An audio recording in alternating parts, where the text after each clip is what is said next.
Let's reflect back on Diablo Immortal.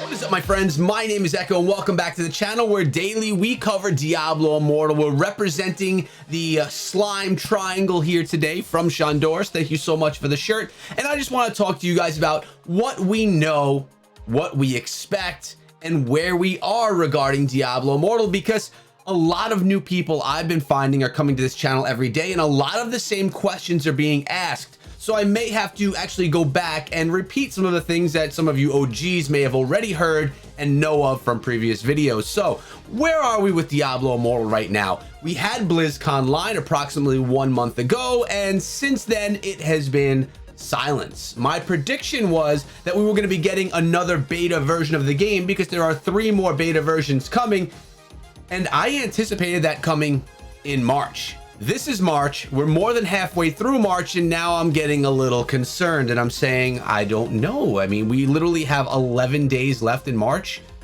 Are we going to actually get it now? So as far as the next phase of testing, the next alpha beta where it goes out in a specific region and it's kind of controlled, is going to be happening soon, but I don't yet have a date. I was not told a date, no hard information on this just yet. And that stinks because you, along with me, I want to know when I'm going to have it back in my hands. I want to know when I'm going to be live streaming Diablo Immortal with you guys again. And really, I just want to play the darn game, but it's not ready yet. So that's where we're at. We know that the game is going to be coming out in 2021 as a global release. So that means between now and December, which we're talking really only 9 months, they have to get out 3 rounds of testing and then the final game. So really, when you think about it that way, the longest that we can wait is going to only be 9 months. The shortest we can wait, well, maybe they'll just drop it on us today, but we know that that's not happening. Either way, we know that it's coming this year, 3 rounds of testing until that time comes.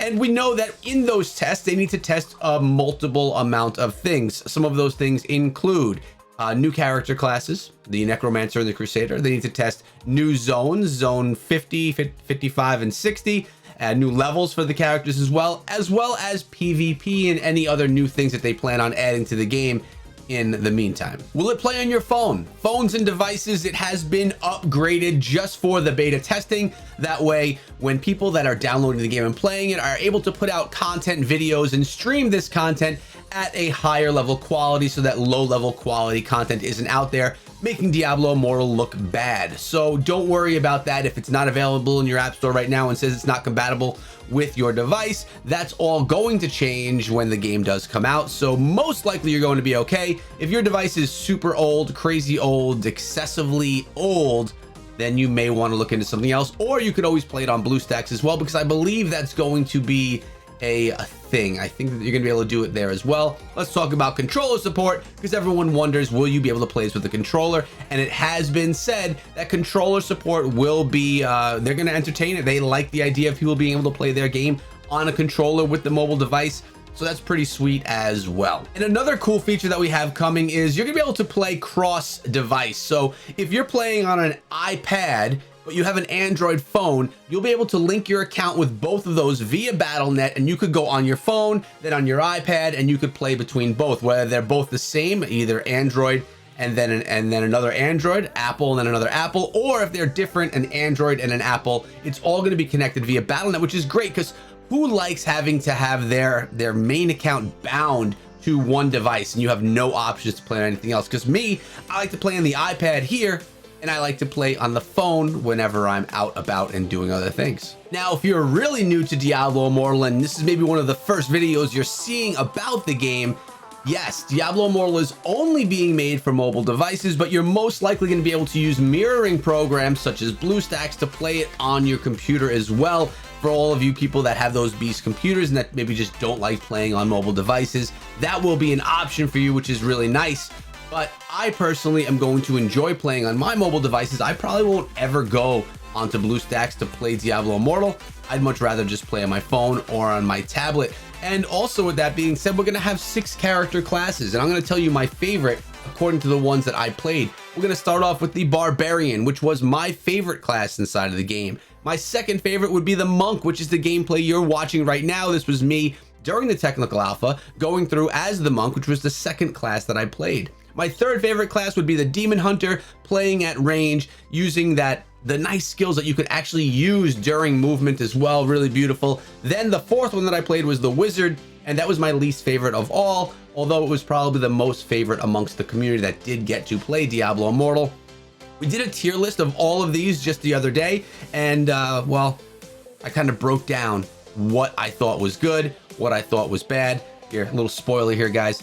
They're all pretty darn good. It really depends on how you play your class. Now, the Necromancer, we haven't played it yet. We don't have much information, but historically, the Necromancer has a cult following. People love the Necromancer. And if you don't know what it is, the Necro is basically a class that's kind of a ranged class. It's going to summon the dead, and the dead will fight for the Necromancer. So that's a pretty cool character class.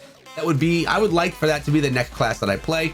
And the other one that we have yet to see is the Crusader, which you could build out to be magical or build out to be tanky, a big shield wielding character, similar to the Barbarian, but different at the same time. So yeah, those are the two that we haven't yet seen, which I'm dying to get my hands on to play. Those are what I'm expecting. I'm actually expecting that we see the Necromancer next as the next testing phase. And by the way, we're in Billifin right now, I believe, which is we are in Billifin right now, which is the final part of the technical alpha, the final stage that was available. This is also the stage where the PvP event went down, where you would fight against other real life players and try and fight for that chest that was filled with loot. And I believe it did guarantee a legendary. Speaking of legendaries, a lot of people ask, how good are legendary drops? How often do you get legendary items inside of the game? And I will tell you this, I was pretty well outfit with legendary items once I reached a near max level on a class. And if you wonder how long it takes to max out a class before you hit Paragon, it probably takes about 15 to 20 hours of gameplay, grinding, bounty boards, and things like that to reach a level where you are really well equipped, where you're up to level 45. Mind you, when the game does drop for real, the max level is going to be level 60. For the technical alpha, it was level 45. So there's going to be a big difference there, and it's probably going to be another 15 to 20 hours of gameplay to go from 45 to 60, because the grind becomes more real, more difficult as time goes on. So I'm anticipating a grind of at least 30 hours from getting a character from 0 to max level before you hit Paragon inside of Diablo Immortal. That, with having 6 classes, we're talking about 180 hours of gameplay if you use all of the characters and if you max them all out before you even hit Paragon. And even at that point, you're not going to be where you want to be. You're going to want to get better gear, more gems, and really grind up these characters. But while we're watching this epic maggot fight, which is something that I haven't seen very often since I played, there's some monster essence as well. We want to talk a little bit about gems and what they do, because inside of the game, you're going to have your legendary gems, which is in your primary gear. And then you're going to have your regular gems, which are inside of your jewelry and accessories. Regular gems can be upgraded. They don't have crazy amounts of power, and they don't do insane amounts of things. They basically buff skills that you have, which is great. You can get them, and they're pretty easily accessible. You could even get them from the merchant every day. You could buy a certain number of them through in-game currencies, by the way.